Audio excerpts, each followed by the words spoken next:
Boa noite, graça e paz. Eu quero refletir com vocês aqui em 2 Tessalonicenses 2, a partir do versículo 1. E o assunto que eu quero refletir com vocês, uma breve reflexão, é sobre a vinda de Cristo. Quando Jesus virá? Né? Qual é o sinal? A gente tem vários textos, né? A gente tem Daniel, é um texto escatológico. A gente tem o Sermão Profético, que também é um texto escatológico. A gente tem o Apocalipse, né? E a gente também tem outras passagens, né? Citações de Pedro, de Paulo, né? Pedro, 2 Pedro ele fala, Paulo falando aos Tessalonicenses.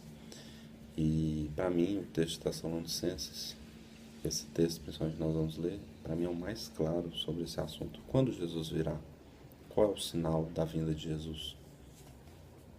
E eu quero deixar com vocês essa reflexão que eu fiz, que eu faço sempre quando eu me lembro desse texto. E para mim o sinal da vinda de Jesus é o que nós vamos ler aqui. O maior sinal é claro que tem outros fatores que envolvem a sua vinda, né? Mas a gente vai ler aqui. A partir do versículo 1 fala assim: Irmãos, no que diz respeito à vinda de nosso Senhor Jesus Cristo e à nossa reunião com Ele, nós vos exortamos a que não vos demovais da vossa mente com facilidade, nem vos perturbeis quer por espírito, quer por palavra, quer por epístola, como se procedesse de nós, supondo tenha chegado o dia do Senhor. Ninguém de nenhum modo vos engane, porque isto não acontecerá sem que primeiro venha a apostasia e seja revelado o homem da iniquidade, o filho da perdição, o qual se opõe e se levanta contra tudo que se chama Deus ou é objeto de culto, a ponto de assentar-se no santuário de Deus, ostentando-se como se fosse o próprio Deus. Não vos recordais de que, ainda convosco, eu costumava dizer-vos estas coisas? Então, quer dizer, nós lemos aqui até o versículo 5, e em dois momentos aqui ele fala, no versículo 1 ele fala no que diz respeito à vinda de nosso Senhor Jesus Cristo, e aqui no versículo 3, isto não acontecerá sem que, quer dizer, o que não vai acontecer? Diz respeito a quê? A vinda, quer dizer, Jesus não virá, a segunda vinda de Cristo, né? A gente gosta de enumerar, né? A primeira vinda, a segunda vinda, né? Mas a palavra aqui não está enumerando, mas ela está falando da vinda, né? Da vinda, o momento em que ele virá. O momento em que ele virá será quando, né? Aqui no versículo 3 fala assim, ó, venha a apostasia, que é o abandono da fé, e seja revelado o homem da iniquidade, o filho da perdição, quer dizer, o anticristo, né? Igual no sermão profético fala, o desolado, a abominação desoladora, né? Quando pois vedes a abominação desoladora, Daniel também fala sobre isso, né? Que é uma figura do Antíoco Epifânio. Mas a questão é que a terminologia, né, que a gente deve usar aqui é o anticristo, né? O homem, o filho da perdição, que segundo a Tessalonicenses está deixando bem claro, o anticristo, aquele que se opõe, versículo 4, aquele que se opõe e se levanta contra tudo que se chama Deus, né? O anticristo, porque Cristo é Deus, né? Então, qual é o sinal da vinda de Cristo? Qual é o momento que Cristo virá? Quando o anticristo se levantar. Então, o que isso tira de lição para nós?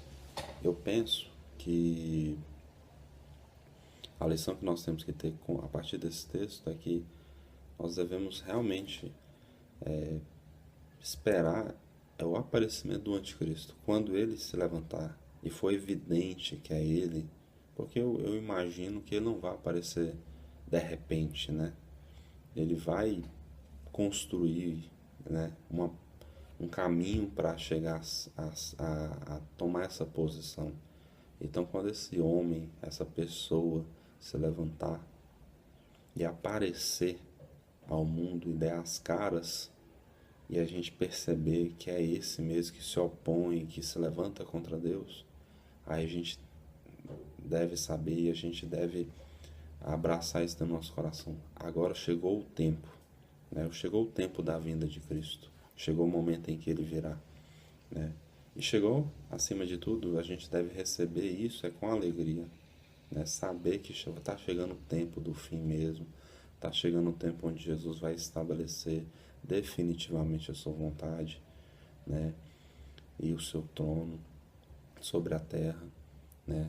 Sobre a humanidade, sobre os seus redimidos, né? E operar o seu juízo sobre os ímpios, sobre os perversos, sobre os pecadores.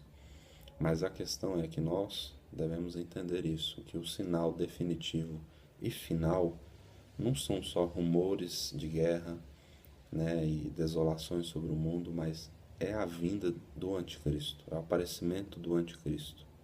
A gente vai ter também, igual no sermão profético fala da pregação do evangelho, mas a questão é, quando, pois, virdes, né, ou como diz aqui no texto, no versículo 3, né, fala, isto não acontecerá sem que primeiro venha a apostasia e seja revelado o homem da iniquidade, seja revelado o anticristo. Então esse é o sinal da vinda de Cristo. Este é o sinal da vinda de Cristo, quando o anticristo se levantar, quando ele aparecer, der as caras, né? A gente poderia fazer outras reflexões em outros vídeos. A gente pode fazer essas reflexões, mas nesse primeiro vídeo é esse ponto que eu quero levantar e destacar. Jesus virá depois que o anticristo aparecer. Sem esse aparecimento, Jesus não virá. É o texto mais claro e mais evidente sobre isso, né? O assunto do texto é esse. Ele não está falando de outra coisa. Quando é a vinda de Jesus? Depois do aparecimento do anticristo. E é isso que eu queria deixar com vocês. Espero que vocês tenham gostado. E leiam o texto, né? Eu peço que vocês leiam o texto e olhem a terminologia do texto, né? Não se apeguem a visões, a entendimentos, mas procurem ler o texto e ver o que o texto está falando. É isso. Até mais. Um abraço. Fique com Deus.